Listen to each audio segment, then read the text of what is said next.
A high school teacher in San Diego had built the kind of life that looked exactly like the life he actually wanted. He was good at his job, he loved what he did, and in December 2020, his school posted a photo online celebrating his engagement.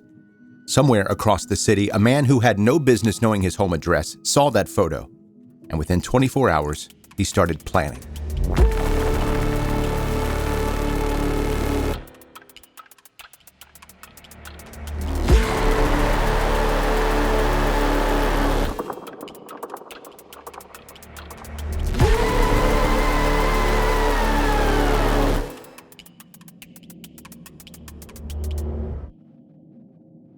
Mario Fierro was the kind of teacher that you'd actually remember after high school.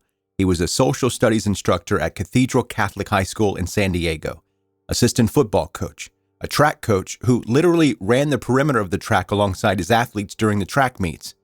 His principal, Kevin Calkins, said Fierro never just existed in a room. He paced. He checked in on people constantly, volunteered for extra responsibilities that most normal adults quietly dodge when no one's looking. He was that guy, and I mean that as high praise. He was a Cathedral Catholic alum himself, graduated in 2002 when the school was still called University of San Diego High School. He came back as a teacher in 2016 because that campus meant something to him. Taught social studies, coached football and track, served as athletic director at Notre Dame Academy, attended traditional Latin Mass at St. Anne Parish every weekend. Everyone who worked alongside him described him the same way. A peacemaker, someone who could walk into a heated conversation about religion or about politics and somehow leave everybody feeling fine. That's a pretty rare skill, right? Most people walk into those conversations and leave at least one person furious. At least that's usually my goal. But Mario had a gift with people. By late 2020, he was engaged to a fellow teacher named Amy Jimbara. The school posted a photo in December to announce it. A lot of people saw that post and felt genuinely happy for them. Jesse Alvarez also saw it, and within 24 hours, he started planning a murder. So, different reactions. Jesse Alvarez dated Amy Jimbara for about 3 years. She ended the relationship in 2019. He grew up in Sierra Mesa inside what his mother described as a close-knit Christian community, religious school, structured, sheltered upbringing. His mother later testified that Alvarez was gentle, and he was lovesick, a son who genuinely struggled to read social situations, and he couldn't process what it meant when a relationship was finally finished. His defense team presented diagnoses of high-functioning autism and OCD at trial and argued those conditions made it nearly impossible for him to accept that things were really over between him and Amy. That framing is worth sitting with because here's what not accepting it actually looked like in practice. He followed Amy to Disneyland and confronted her and her sister, who was with her, multiple times throughout that single day. Park security told him to get out of here, to leave. He did not leave. He attempted to break into her apartment. When Amy blocked his phone number, he started calling through his mother's phone instead. He submitted multiple job applications to Cathedral Catholic High School, where both Amy and Mario worked every day, and what prosecutors later described as a calculated attempt to get himself physically inside the building. Amy changed her locks, installed a full camera security system at her apartment, and turned her own home into a monitoring station just to sleep there comfortably. Amy testified later that Alvarez had made it his full-time job to stalk her, and she wasn't being dramatic. That's an accurate job description of what was going on with him during this time. In January 2020, Amy filed for a domestic violence restraining order. Her application described a pattern of control, manipulation, and emotional abuse that had grown increasingly erratic, and she stated directly that she was afraid of him. San Diego Superior Court denied it. The ruling found Amy had not met the burden of proof under the California Domestic Violence Protection Act. The legal definition of abuse at that time leaned heavily on physical violence or an explicit immediate threat of bodily harm. The judge reviewed both parties, found the evidence to be a tie, and under established legal principle, the tie goes to the defendant. Right. Amy had documented break-in attempts, documented being followed across county lines to a theme park and confronted multiple times in one afternoon by a man security had already told to go home. documented this same man actively applying for jobs inside her workplace, and the answer was, we're calling it a tie. Alvarez left that hearing with no restraining order, full legal access to firearms, and no restrictions on where he could go. California had signed Senate Bill 1141 in September 2020, expanding the legal definition of domestic abuse to include coercive control, meaning systematic, non-physical domination, exactly what Amy had laid out in her application. That law existed when Mario was murdered. It just wasn't being applied consistently in courtrooms yet. That gap didn't cost Amy the hearing. It cost Mario Fierro his life. The Cathedral Catholic Post went up in December 2020, announcing his engagement. Alvarez saw it within 24 hours.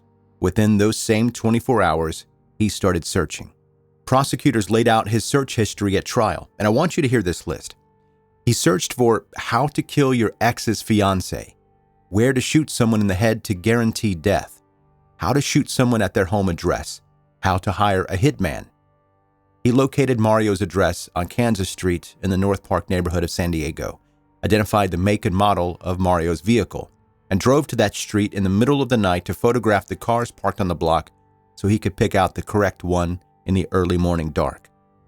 He was thorough, horrifying, meticulously thorough. He took classes at a local gun range. At some point during those sessions, he asked a range safety officer where to shoot a person to ensure they would die, and the officer answered him.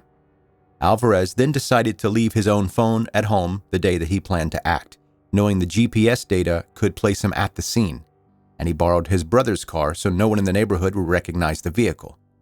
The defense described all of this behavior as the behavior of a confused, lovesick man. The prosecution called it lying in wait. Every single one of those decisions was a decision made deliberately, in sequence, over a period of weeks. Alvarez arrived at Kansas Street at about 6 a.m. He sat there for 1 full hour in the pre-dawn dark while a Monday morning put itself together around him. Mario Fierro came out of his front door at 7:07 a.m. to begin his commute to Cathedral Catholic, where his students were probably already arriving, where his classroom was waiting, where an entire day of being someone who cared deeply about the work was ahead of him. Alvarez fired 6 shots from a handgun that he had painted white. Prosecutors argued this was either an attempt to disguise the weapon or something more ritualistic and personal. No one really knows. 4 of the 6 shots were at close range. Mario was shot in the back. He died on the sidewalk outside of his own home. Alvarez then got back into the car and drove to his parents' house in Serra Mesa. He was arrested there that same afternoon. A neighbor later described him walking backward toward the police officers with his hands raised in the air and just nothing on his face. At trial, Jesse Alvarez took the stand in his own defense and described his own internet searches, all of them, as therapeutic fantasizing, a way to process overwhelming emotion, no real intent behind any of it. He testified that he had gone to Kansas Street that morning to have a civil conversation with Mario Fierro, that Mario attacked him first, and that he acted in self-defense. The jury looked at the evidence. No defensive wounds on Jesse Alvarez. Mario was shot in the back. An hour of sitting alone in the dark before sunrise. A phone left at home on purpose. A borrowed car specifically to avoid recognition. Weeks of gun range sessions that included a direct question on how to kill someone efficiently. The jury convicted him of first-degree murder. In February 2025, Alvarez was sentenced to life without the possibility of parole, plus 25 additional years to life for the gun enhancement. At sentencing, he sat slumped in a wheelchair, refusing to move or respond to anything. The judge called it theatrics, designed either to generate sympathy or to lay groundwork for a future appeal based on mental incompetence. The judge had seen enough to know what he was looking at. Amy Jimbara said at the sentencing that Alvarez took Mario's life but could never erase the light Mario left behind. The Mario Fierro Memorial Scholarship at Cathedral Catholic and Mater Dei Catholic continues in his name, awarded to students who reflect the peacemaker qualities he carried every single day. The case also prompted a real reckoning with how restraining order hearings handle non-physical, escalating stalking behavior, The tie goes to the defendant principle works in criminal courts where someone's freedom is in question. In a civil protection hearing where a documented escalating pattern of fear is the question, the same principle can be a death sentence for the person asking for help. San Diego prosecutors have since moved toward earlier intervention in stalking cases, building intent from digital evidence before any weapon ever appears. The school's engagement announcement that Alvarez used as his starting point has also changed how some institutions think about what they share publicly about their staff's personal lives. A photo meant to celebrate something good became a targeting tool. That's a sentence no one should ever have to write. Mario Fierro was 37 years old. He ran alongside his athletes at track meets because standing on the sideline felt like falling short of what the job required. He should have made it to the school that morning, and the morning after that, and for a lot more years than he got.